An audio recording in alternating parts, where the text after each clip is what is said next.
So welcome everybody to North Country Live. My name's Chris Knight. I'm the communications director here at North Country Community College. I'm excited to have you with us for another awesome semester of programs.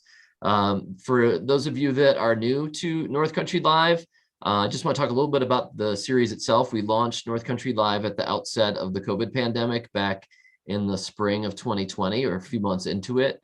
And the mission of the series is to present programs that spark conversation and enrich our communities.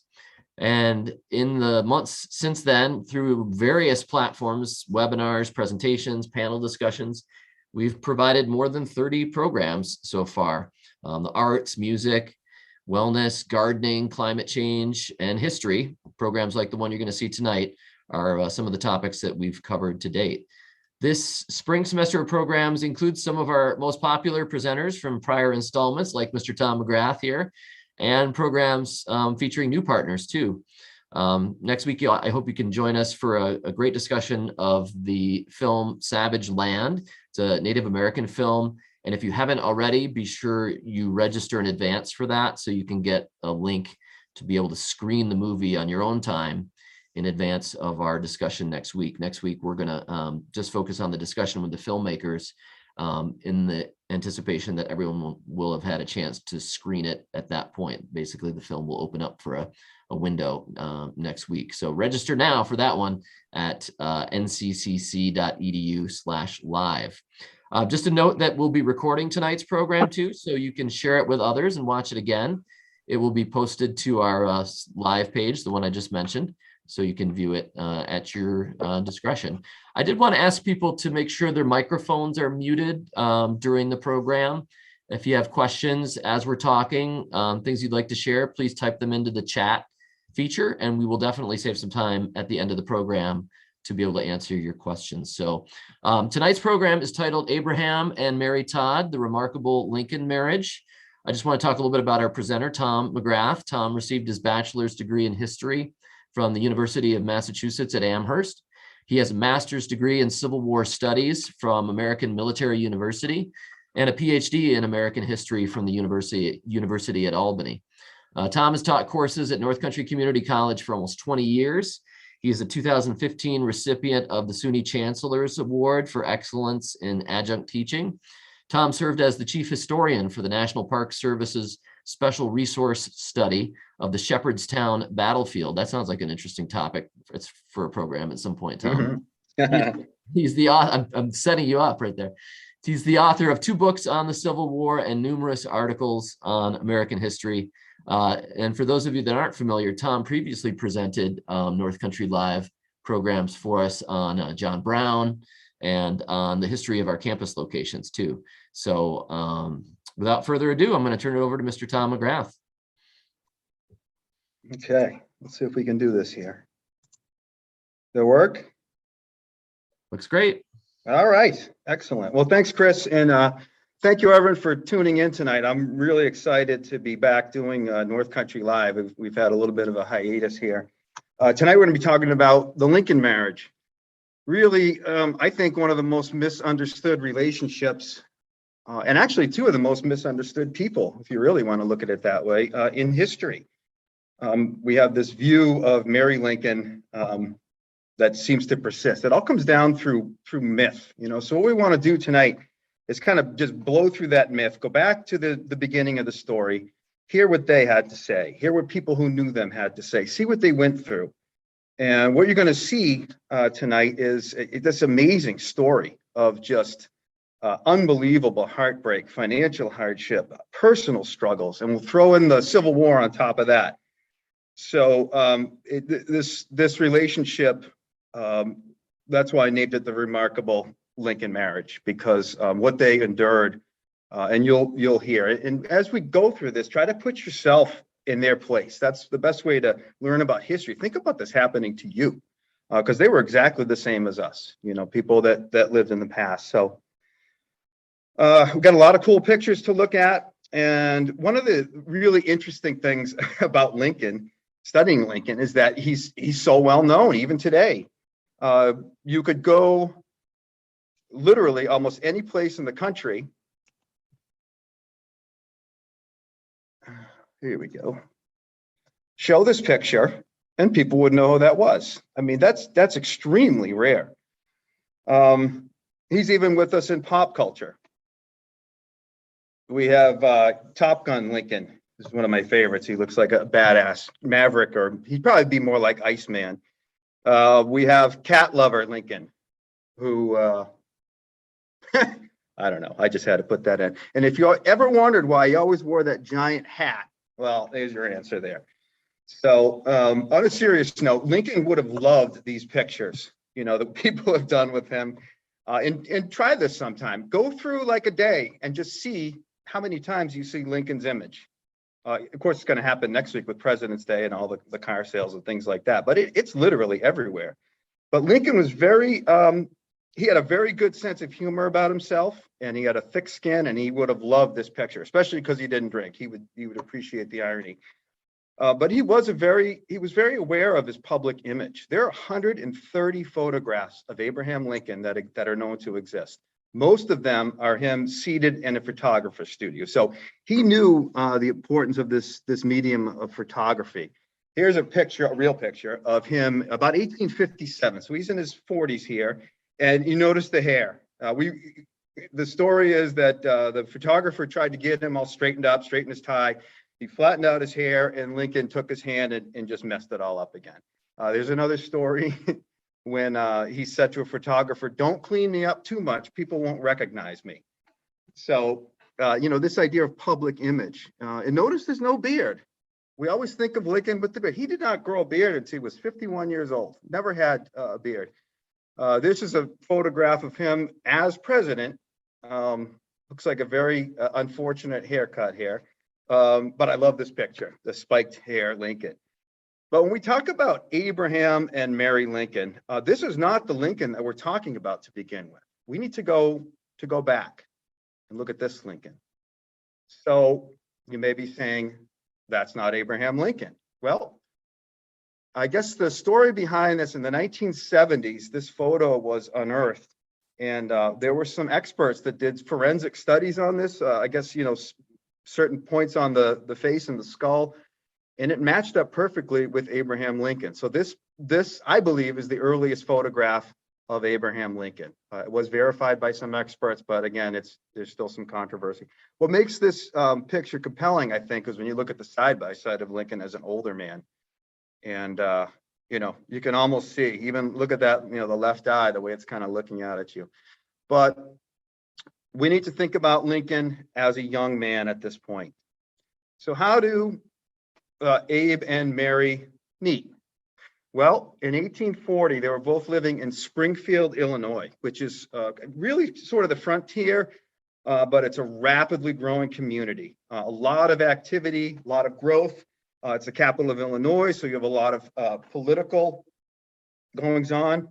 And Lincoln is a young lawyer who had just recently moved there, starting a practice with a partner. And Mary is living in Springfield as well. She is originally from Kentucky, a very prominent Kentucky family. The Todds, her dad was like a banker, a lawyer, a politician, you name it.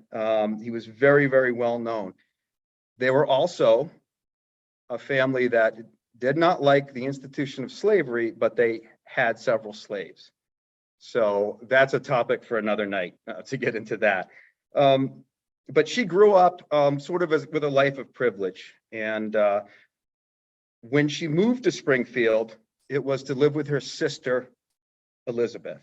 And her sister Elizabeth was married to a prominent Springfield resident named Ninian Edwards, and he was also a politician. So Mary stays with her sister and her brother-in-law, and they lived in a very beautiful house, and they often had parties, dances, and Mary was attracting a lot of attention from the young bachelors of Springfield at this time.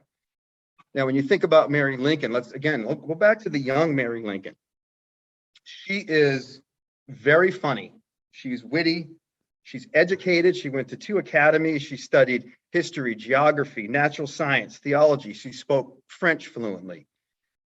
She was extremely outspoken. If you walked into a room and Mary Lincoln was there, you would know it pretty quickly. She was an extrovert. She loved to socialize, loved to be the center of attention. And as I mentioned, she's really getting, she would be considered a belle at that time. And she's getting interest from a lot of the bachelors in town. Now, how did Mary and Abe meet? Well, they are at one of these gatherings, and Lincoln walked up to Mary, and I guess we'd call his pickup line. He said to her, "I would like to dance with you in the worst way." And then Mary later said that's exactly what he did. He danced with me in the worst way. So another person that saw him dance described it as this: old Father Jupiter bending down from the clouds to see what's going on.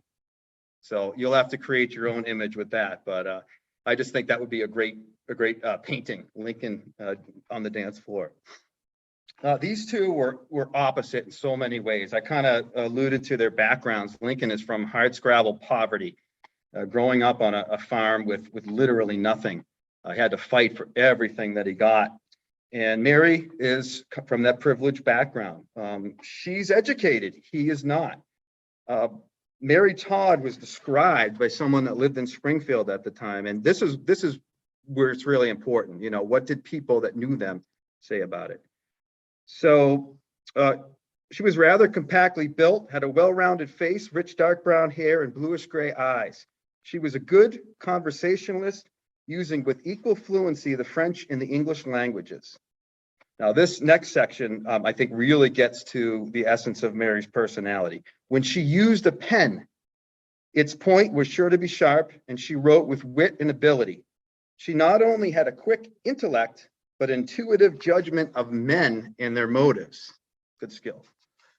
Ordinarily, she was affable and even charming in her manners, but when offended or antagonized, she could be very bitter and sarcastic.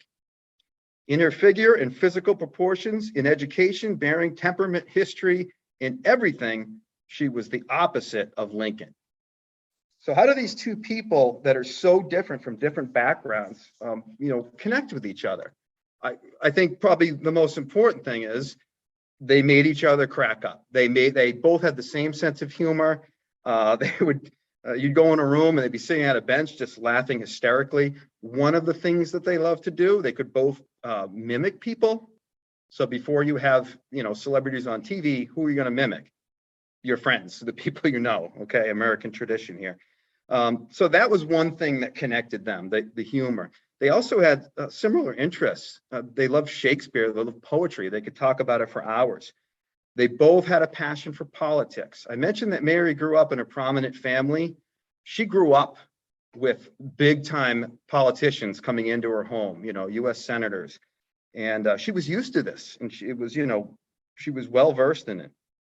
Both had experienced the loss of their mother at a very early age. Lincoln was 9, Mary was only 6, and that really had a tremendous effect on her. Both struggled with what they called the blues or melancholy. Today we would call it depression, and they would suffer from that. I'm always a little leery to go too far with diagnosing that, but there's a good chance that both of them, had those issues. So they start courting in Springfield, and things are going well, and Lincoln pops the question. They are engaged. So things appear to be going well, but suddenly Lincoln breaks off the engagement. One of the things that's you need to know about Lincoln is he was ultra confident in everything that he did. He never doubted himself, except for one thing. It was relations with women. And I think he always thought that he wasn't good enough. It had a little bit to do with his background. It also his physical appearance. How could this girl fall in love with me? That kind of thing.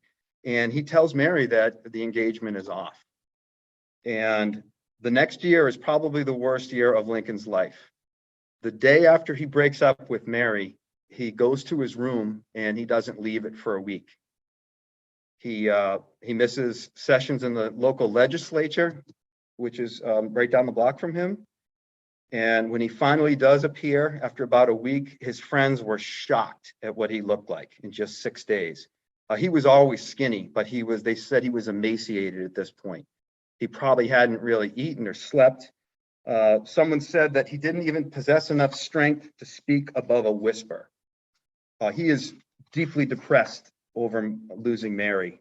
And people actually think he might commit suicide. And his roommate takes all the razors and sharp objects out of his room. And we have a letter from Lincoln written at this time, and this pretty much sums up how he felt. I am now the most miserable man living. I feel, if what I feel were equally distributed to the whole human family, there would be not one cheerful face on earth. Whether I shall ever be better, I cannot tell. I awfully forebode I shall not. To remain as I am is impossible. I must die or be better. So he's at the end of his rope here. It's real desperation. So a year and a half goes by, and they have some mutual friends. Hey, Mary's still single, and hey, Mary, what about the Abraham Lincoln? What do you think? And they managed to get them in a room together, and immediately they just strike it off again. They still had that spark, they still had that feeling, and this was something that was meant to be. So this time they will go through with the marriage. In November of 1842, they get married in Mary's sister's house, sister and brother-in-law, where she was living. It was impromptu, only 30 people. I think they sent the invitations out a couple days before. Very low-key, pragmatic, very Lincoln wedding. And they began their life in Springfield. So this is the house where eventually, a few years after they got married, the Lincolns were able to purchase. And it was originally one story, it was expanded to two, but this is a National Historic Site in Springfield, Illinois. You can visit it today, and actually the whole neighborhood is actually preserved, and they're expanding on what they're doing. So, and some of you know how much I like the then and now. So here we go back in time, and we have a picture of Lincoln's house. Not only do we have Lincoln's house, we have Lincoln out front in his yard. We also have his two little boys sitting on the fence. So I just love this picture. I mean, outdoor photographs of people, they had to be staged because, you couldn't be moving at the time. But here we have Lincoln. And the reason that they had to expand that the floor is because they are now starting to have children. Robert, their oldest, is born in 1843. Followed by Edward in 1846 and Willy in 1850. Both of the parents doted on the children, and they did not believe in any type of rules or punishment. They were the kind of family that, if someone said to you, hey, we're coming over the house tonight, we're going to bring our kids, and you go, oh no, please don't. That's who they were. And if you don't know people like that, then you're probably them. But anyway, there's a great display in the Presidential Library of Lincoln's law office. And this is perfect. Shows him lounging out on the couch. You can see his long, skinny legs. And right on top of his desk, we have one of his boys. It looks like he's throwing an apple, maybe. There's an inkwell that's been smashed against the wall. And here's Lincoln, just oblivious. This sums it up perfectly. He liked to let the kids just do their own thing. And here's some insight into the relationship between Mary and Abe. A historian wrote, Mary mothered her husband as she did her children, and he seemed very dependent on her. She would call him back and make him wrap his throat in a muffle. She watched his health as she did that of her little ones, and he never seemed impatient over all the fuss made over him. So here's, again, Mary and Abe, that loving relationship.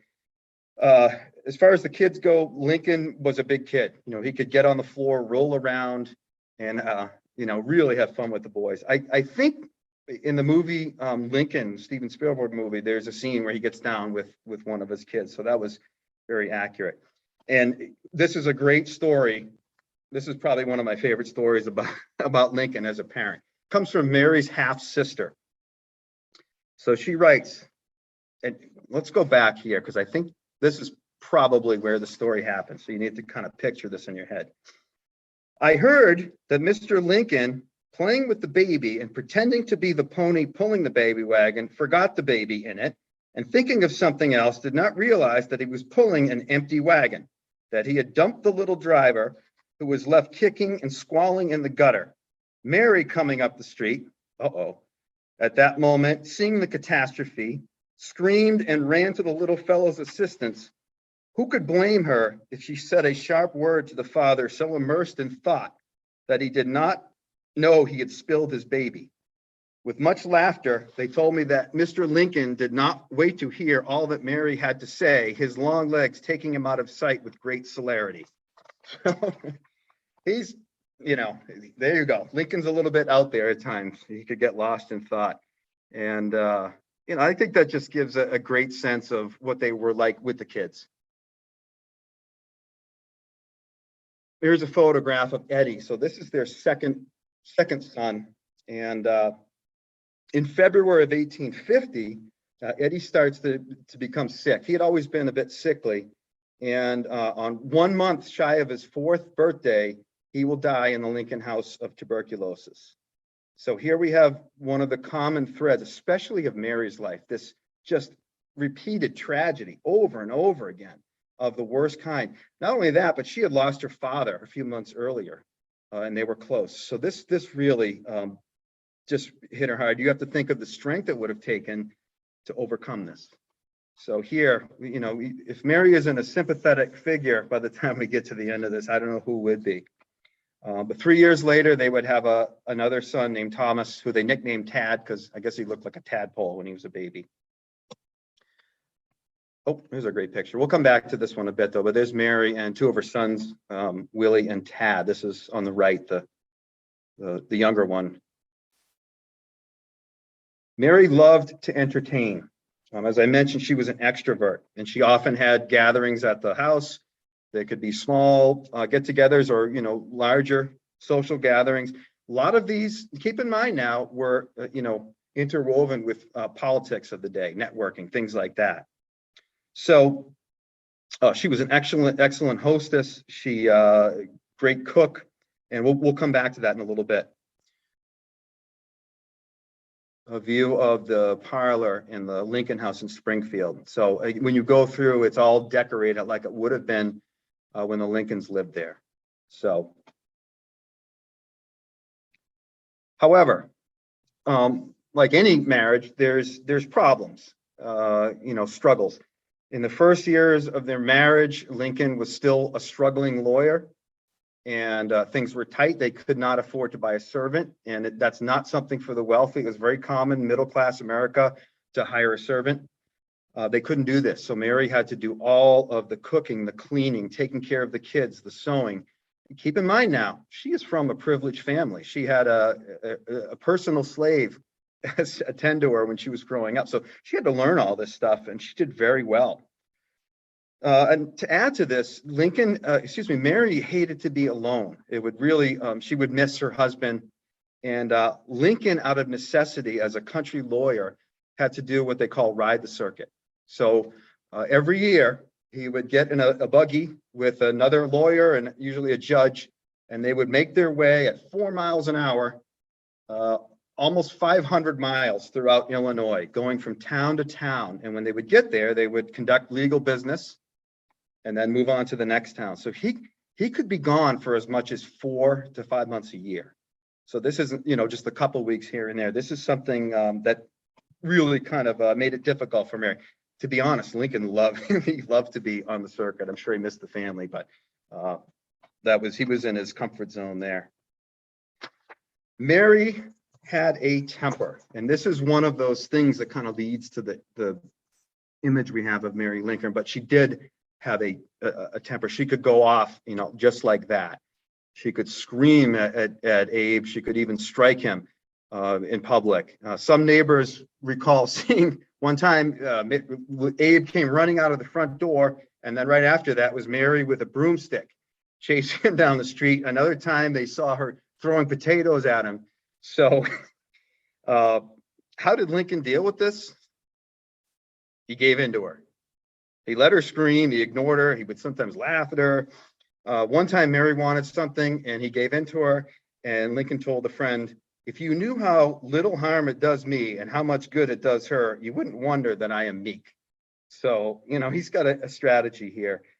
Sometimes he would leave the house for a day or two, let her cool down. He went to the neighbors once and said, Mary's having one of her spells. Do you mind if I stay with you for a day or two? He even said, I think we're about the same size. Maybe I could borrow a clean shirt from you as well. So I would love to interview the Lincoln neighbors. There's probably a lot more stories like this. But these were difficulties, but despite this, they got on. And we also have to look at the other side of that. Lincoln was not easy either. He could be difficult. Historian Stephen B. Oates writes, those who denigrate Mary forget that Lincoln himself was hard to live with.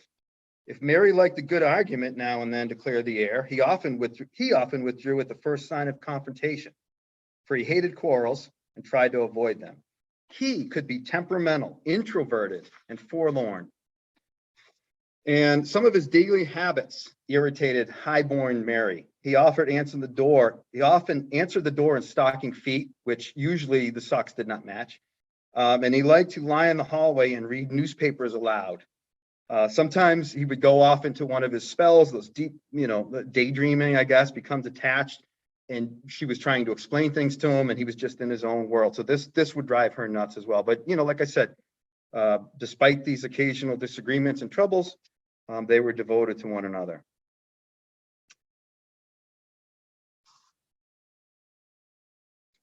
Mary was very supportive of Lincoln when he ran for office. And I think this might be one of the biggest professional contributions to this partnership here. So keep in mind now, when you're running for office in the 1850s, they look at your background. Where are you from? Lincoln didn't have the pedigree or, that background that said, hey, I come from this family and I should be in a position of power. He grew up, as I mentioned, on a dirt farm, and Mary's the one that had that refinement. And when he ran for office, he would often have hundreds of reporters from all over the country descending on the Lincoln House. And it was Mary that would be the one to make them welcome and, put out the food, have, a social evening with everyone. And everybody was impressed with Mary. And I think the key to this, if you take Mary out of that picture and you have just Abraham Lincoln sitting in his house and all these people go in, God knows what they would have seen. But Mary, puts him in sort of in this light that he looks like a candidate for office. So a reporter from the New York Evening Post writes this about the couple in the 1850s when he visited that Lincoln House. Whatever awkwardness may be ascribed to her husband, there is none of it in her. Mary converses with freedom and grace and is thoroughly versed in all the amenities of society. So it was Mary that really impressed these reporters and, by default, made Lincoln look better as well.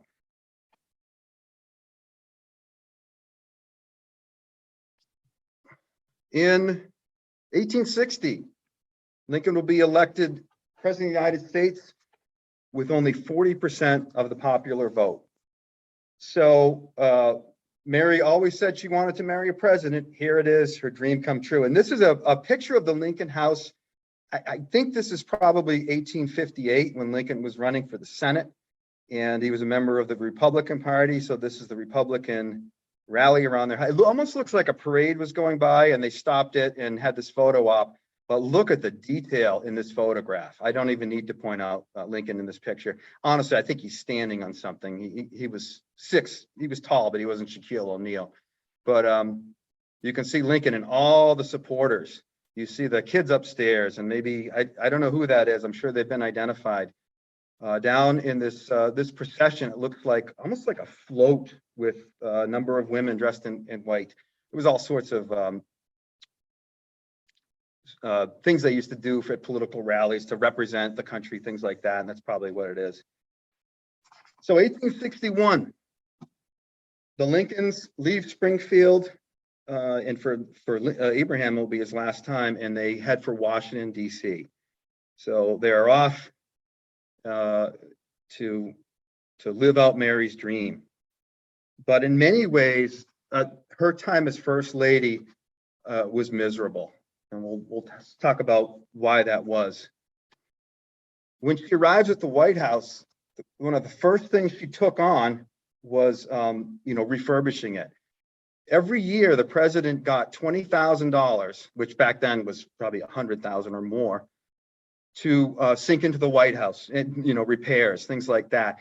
All of the recent presidents had not used that. So when they get there, it's really in tough shape. And Mary goes to work just making it look nice. Think about the parties at her house when the reporters came. This is supposed to represent the highest office in the land. So Jackie Kennedy would do the same thing a century later. But Mary does a great job. The one problem is she overspends her budget. And this is one of those traits in Abraham Lincoln that really made him furious. And the reason why this made him furious is that he was worried again about that public image. What happens if it gets out to the public that you spent all this money on curtains and drapes and lights, and we have soldiers in the field that need blankets and shoes and uniforms? So this was one thing that really, when, Lincoln didn't lose his temper much, but when he did, it was for things like this.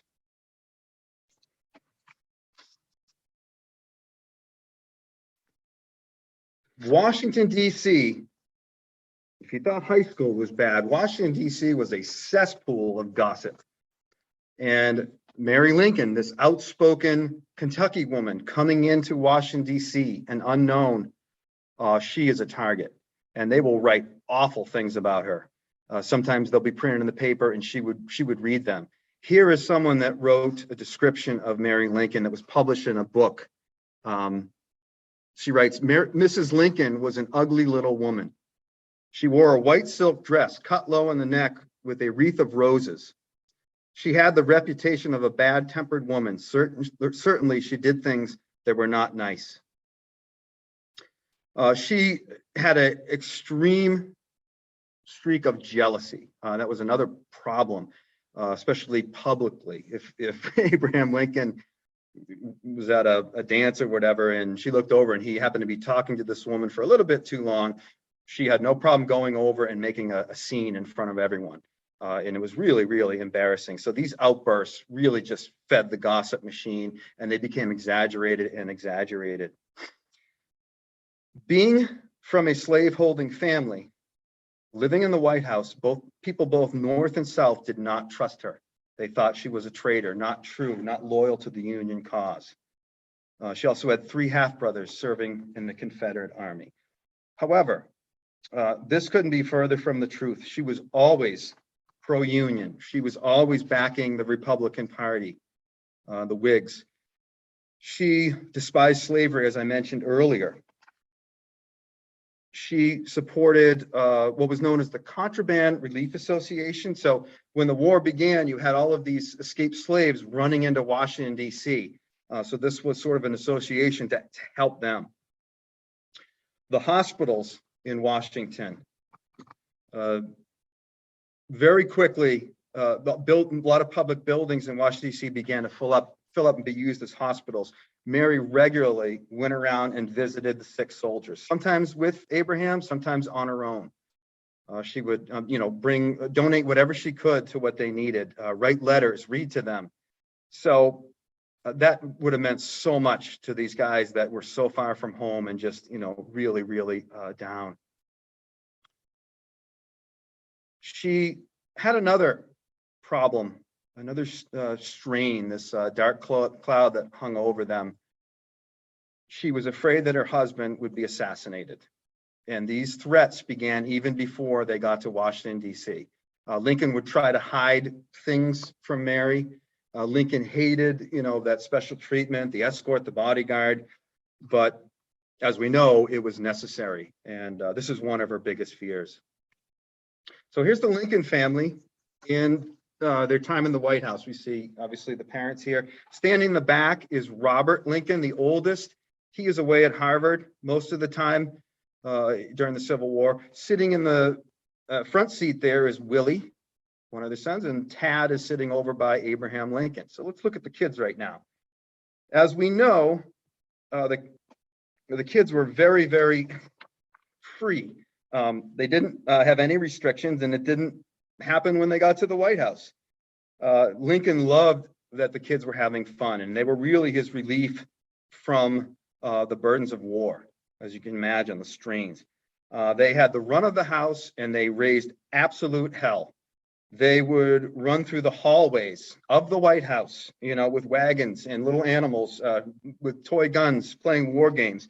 They would open the door to Dad's office and interrupt cabinet meetings when they were discussing military strategy. The cabinet members hated the kids. Please, do something with those kids. They had pets. They had a pet dog. They had cats, ponies, rabbits, a turkey, and a pet goat that slept in Tad's bed. So a little scene inside the Lincoln White House. Another picture of the kids right there. Let's look at Tad. This is Thomas, but he was always called Tad or Taddy. And love this picture. He has a little uniform that they made for him. One person that knew Tad described him this way, and look at his face as I'm describing this, because it sort of starts to make sense. He was a gay, gladsome, merry, spontaneous fellow, bubbling over with innocent fun, whose laugh rang through the house when not moved to tears. Quick in mind and impulse like his mother, with her naturally sunny temperament. I thought that was a little insightful too. He was the life as well as the worry of the household. He's a handful. And he also adds, could be no greater contrast between children. So although Tad was younger, he was the instigator in a lot of these things that went on. Lincoln's office was actually on the second floor of the White House during the Civil War. The Oval Office, the West Wing, did not exist. So to see the president on official matters, you would have to come up the inside stairs and go into his office. And Tad was often seen standing at the top of the steps, collecting an entrance fee of a nickel for everyone that wanted to go by. One time he got into the attic, and this might be my favorite story. And the White House had a pulley system. So if you were in a room, you'd pull a rope and it would ring a bell to the servants, knowing what room they needed to come to. Well, Tad figured out how to tie all of the ropes in the White House together and pull them all at once. So every bell in the whole White House was going off at the same time. The staff is going into a panic. So that's just Tad's mischief. And we have another story from his brother Robert, which I'm not sure, it has to be true, but I'm having trouble picturing this. So on one occasion in 1864, Robert writes, Tad went over to the War Department, and Stanton, who was the Secretary of War, he's a cabinet member, he's one of the highest ranking people in the government, for the fun of the thing, commissioned him a lieutenant. What does Tad do but go off and order a quantity of muskets sent to the house, the White House. Tonight, he had the audacity to discharge the guards, and then he mustered all the gardeners and servants, gave them guns, drilled them, and then put them on duty in the guards' place. I found it out about an hour ago, and thinking it a great shame, as the men had been hard at work all day, I went to father with it, but instead of punishing Tad, as I think he ought to, he evidently looks upon it as a good joke and won't do anything about it. So once again, you're free to do what you want, but that's little Taddy. This is Willie. Willie is a couple years older, and as one of the eyewitnesses said, or the person that described Taddy said, the boys could not be different. And Willie was described as a noble, beautiful boy of great mental activity, unusual intelligence, wonderful memory, methodical, frank and loving, a counterpart of his father, save that he was handsome. He was entirely devoted to Taddy. Willie and Taddy were inseparable friends.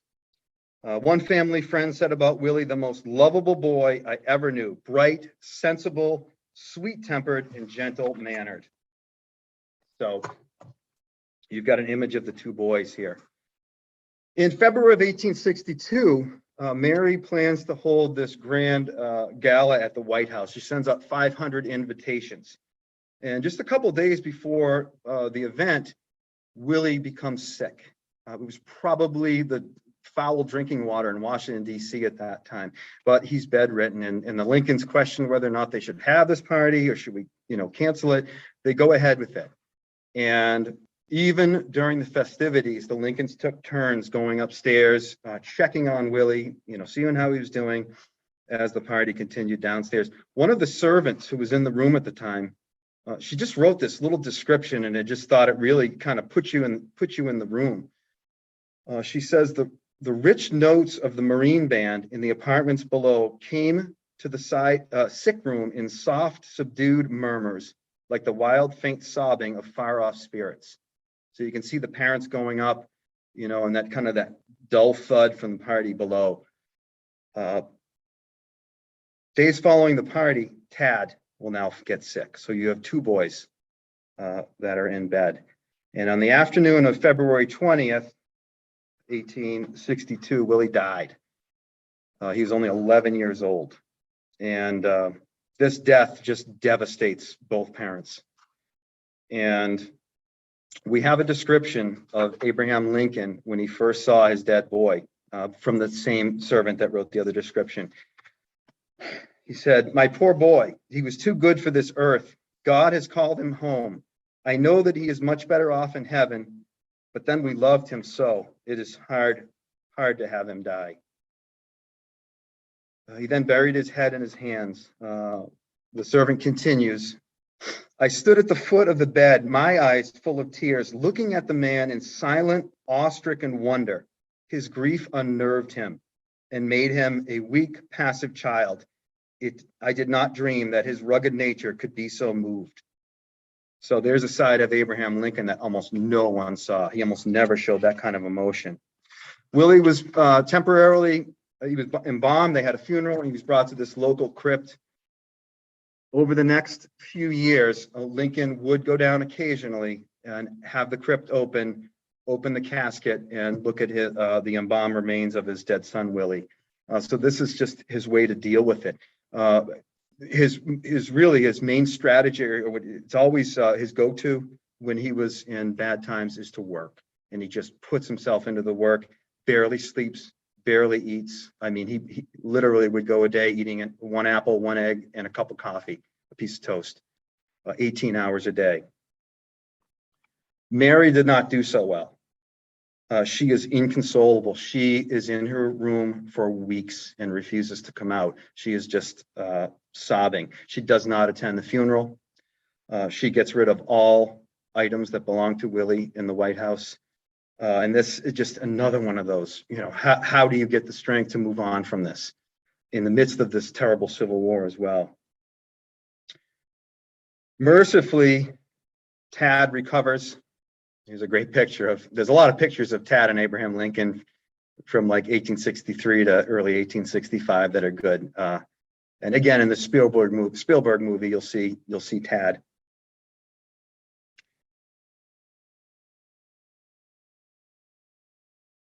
So throughout the war, Lincoln continues on the course that he had set, making somehow the right decisions every time to get the country through the war. Mary continues her service as First Lady, supporting her husband.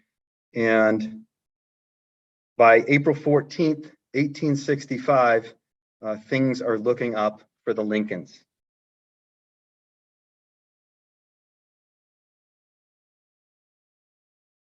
So when we look at photographs like this, and I'll come back to the story in a minute, we need to think of photographs more of historical documents, just like a letter or a newspaper article. There's information that's captured right here. This is Lincoln when he was elected president.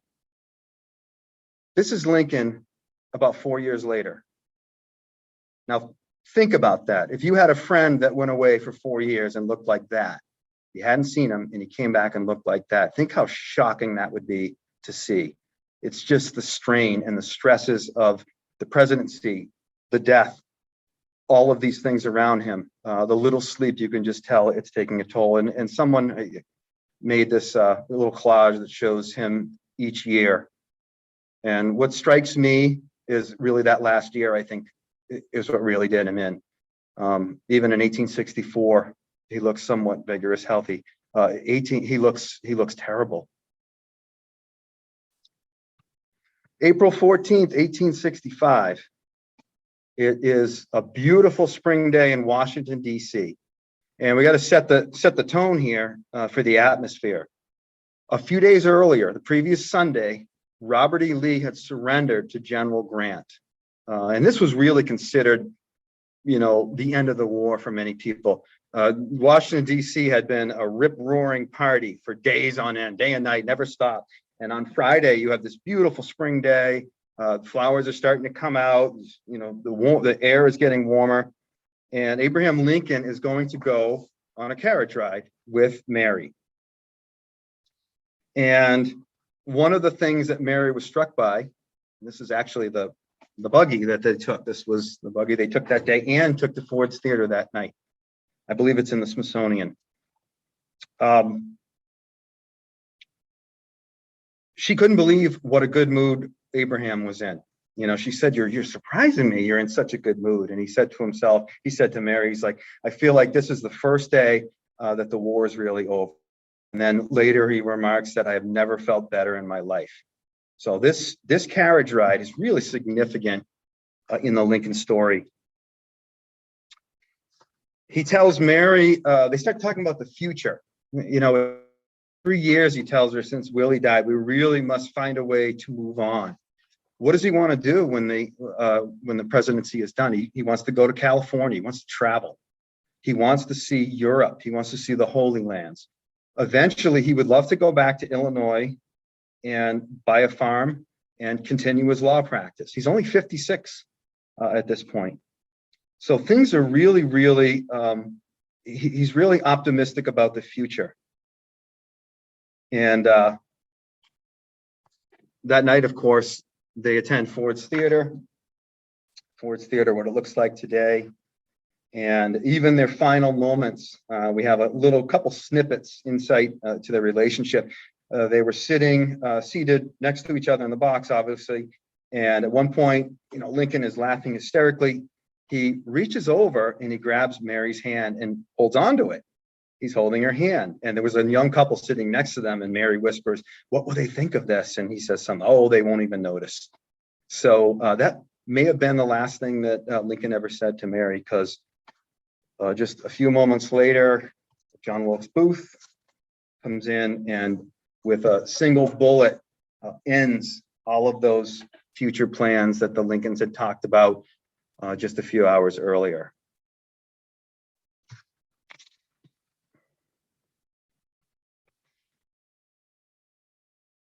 The post-war years were not easy for Mary either.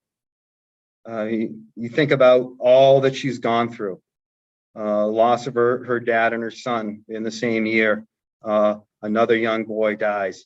3 of her half-brothers die in the Confederacy. Her husband is brutally murdered right next to her.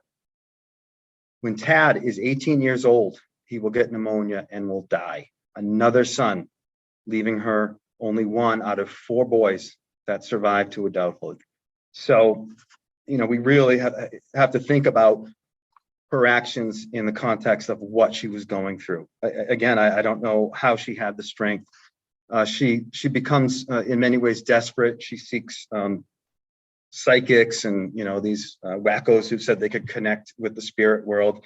And we have the spirit photograph here with the ghost of Lincoln coming behind Mary, and they can contact.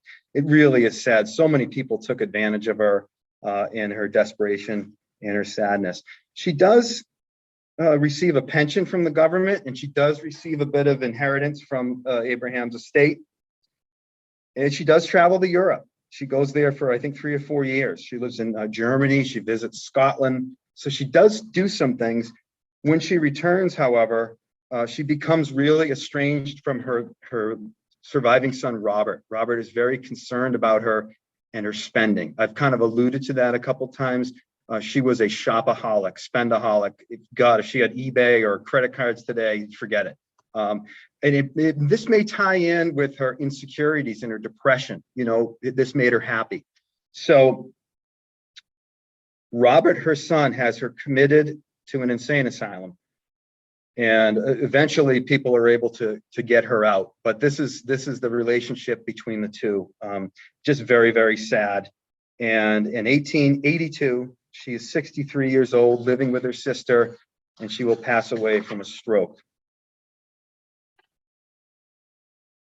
So how do we kind of bring all this together and, make sense of this? We have these two people that, as I said in the beginning, really misunderstood. This mean-natured part of her has seemed to sort of eclipse everything else. Why do we have this version? Well, think about all the gossip in the papers in Washington, D.C. That's what people want to read about, not, her taking care of Abraham and helping him out, or, sweet things they do with each other. Lincoln's law partner, William Herndon, wrote a biography, and he hated her. He painted her in a bad light. Lincoln's two secretaries, John Hay and Nikolai, they did not like her either. Even today, she's been misrepresented. I've mentioned the Spielberg movie a couple times. When Spielberg made that film, he cast Sally Fields as Mary. She did a great job, but she's 20 years older at the time of Mary than that Mary was. And I thought it was a strange casting choice. But how do we try to understand these people? Well, maybe we could sum up what we do know. She was a devoted partner through their early financial struggles to his emergence as a highly successful lawyer and eventually president. She was with him through the tragic deaths of two young boys. She was integral to his rise in politics. She was by his side throughout the entire Civil War. So despite their own personal struggles, their difficulties with one another, they needed one another. And she certainly was more important to him in ways that we will never know. So I'm glad to try to answer any questions if you have some. Do I stop sharing now, Chris? Yeah, you can. Thank you. Okay. That's the picture you paint is incredible, I think, through all of those firsthand accounts, and that's so important, the servants, the neighbors, Yeah. the family members. Yeah. There are a couple questions that came up in the chat, and folks, feel free to use the chat if you've got a question for Tom here as well. Was from Chris, actually asked a couple. Well, he did say at one point that, Willy's death was Mary's downfall. Do you think that was really kind of the start of some of the, what, she experienced, that really kind of, the impact of that on her, maybe not, maybe even more so, well, obviously the assassination, but, that really was tremendous, it sounds like. Yeah, I think Mary had these inherent difficulties, and when she is in Springfield, they're visible, but they're exacerbated when she goes to DC. DC was just not the right place for her, with just, all the things that I mentioned. I think Willy's death, I think, I would say that, at that point, along with everything else that's happening at that time. So, it's one of those things you don't even want to think about, and never mind three children, and then becoming estranged from the fourth. So I don't know how she did it. There was a question about, is there a home of one of the children in either upstate New York or Vermont, the Lincoln children? Very close to here. It is in probably where I'm sitting. It's probably 45 minutes to an hour, Manchester, Vermont. It's called the Hildene. It is Robert Lincoln's estate, his home. And you can tour it. I've been to it, I've been through it, but he became a very successful businessman in the railroad industry. So from what I've heard, it's a beautiful site to visit. Yep. A couple people noting they've been to some of, Sam wrote that his grandfather, John Todd of Plattsburgh, was related to Mary Todd Lincoln. That's kind of a neat connection. Well, let me tell you this. She had, I think she had 4 brothers and sisters. With the second marriage, I believe he had 9 more kids. So if there's a town without a Todd, I would be surprised. Wow. That's all I'm seeing so far. You kind of answered this at the end, but in calling this the remarkable Lincoln marriage, I mean, why is it remarkable to you? Because of what they lived through, because of the sort of what we've put on as what we think we know about them, but there's really so much more to it. Is that why it's remarkable in your mind? I guess the best way to answer that, well, there's 2 parts. First of all, how opposite they were in almost every way. The fact that they connected on that certain level. But the second part would be this. Picture someone you know today going through exactly what they went through. That to me is remarkable, that they could stay and continue to support one another. So that's part of it. But that partnership aspect of it, especially with her in the early days, really pushing his political career. And one historian says that Lincoln was always ambitious, but she just kind of put it on steroids, like, you need to do this, this, and this. And it was great to have that support. And she knew what she was talking about, So I think in many ways, he was a partner. I think probably had long discussions about politics. She probably helped him, align his thinking and things like that too. So as I said, there's ways we'll never know. But of course, with history, there's always possibility of things coming out. We looked at that photograph, in the 1970s. So hopefully we'll have more stories coming out. Absolutely.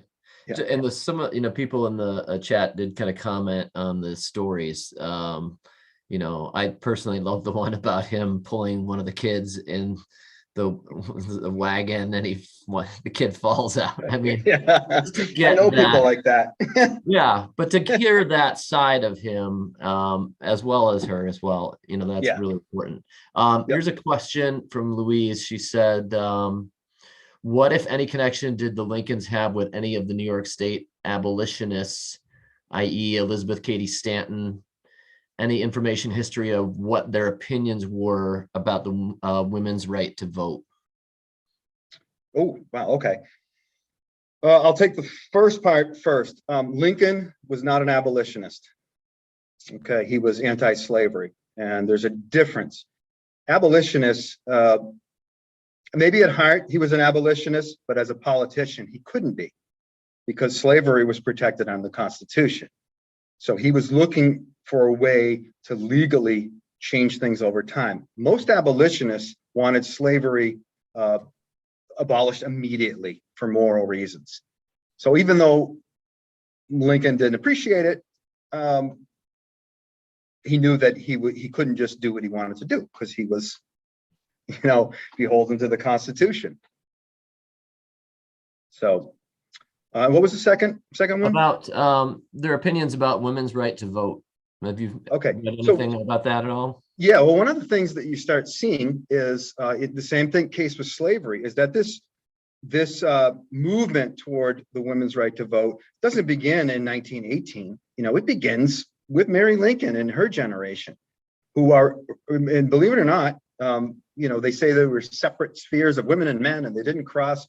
If you read private letters, there's tons of talk of politics between women. They often say, when they talk about a political party, they'll say, we won the election.